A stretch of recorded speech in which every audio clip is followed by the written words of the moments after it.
அல்லாஹ் நான் கேட்காமலே இஸ்லாத்தை தந்தாய் யா அல்லாஹ், நான் கேட்காமலே இஸ்லாமிய தாய் தந்தையருடைய வயிற்றிலே பிறக்க வைத்தாய் யா அல்லாஹ், எனக்கு ரிஸ்க் தந்தாய் யா அல்லாஹ், கண் பார்வை தந்தாய் யா அல்லாஹ், சுஜூது செய்கின்ற பாக்கியத்தை தந்தாய் யா அல்லாஹ், உன்னை தவிர வேறு கடவுள் இல்லை என்று உணரக்கூடிய அந்த கலிமத்து தௌஹீதை தந்தாய் யா அல்லாஹ், இப்படியெல்லாம் தந்த ரப்பே நான் இன்னும் உன்னை விட்டு தூரம் செல்கிறேனே என்று கெஞ்சி கதறி அல்லாஹ்விடம் போய் மன்றாடி தௌபா செய்து வாழ்க்கையை புதுப்பித்து ஏண்ட ரப்பு எனக்கு போதுமானவன் ஹஸ்புனல்லாஹ் வ நிஅமல் வக்கீல் என்று வாழ்ந்து பாருங்கள்.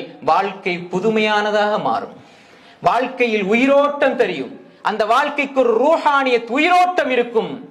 அன்புக்குரிய சகோதரர்களே, பழைய தவறுகள், குற்றம் குறைகள், உள்ளத்தில் ஏற்பட்ட பாவங்கள் எல்லாத்துக்கும் தௌபா செய்யுங்க. வாழ்க்கையை புதுப்பித்துக் கொள்ளுங்கள்.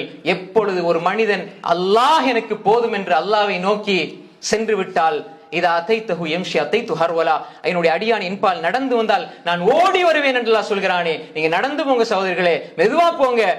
அல்லாஹ் உங்களை அழைச்சிட்டு இருக்கிறான். ஃபஃபிரு இலல்லாஹ், ஃபஃபிரு இலல்லாஹ். முடியலையா நடந்தாவது போங்க, அல்லாஹ் ஓடி வருவேன் என்று சொல்கிறான் ஹதீஸுல் குத்ஸிலே. எனவே அன்புக்குரிய சகோதரர்களே, அல்லாஹ் செஞ்ச அருள்களுக்கே நம்மளால நன்றி செலுத்த முடியவில்லை.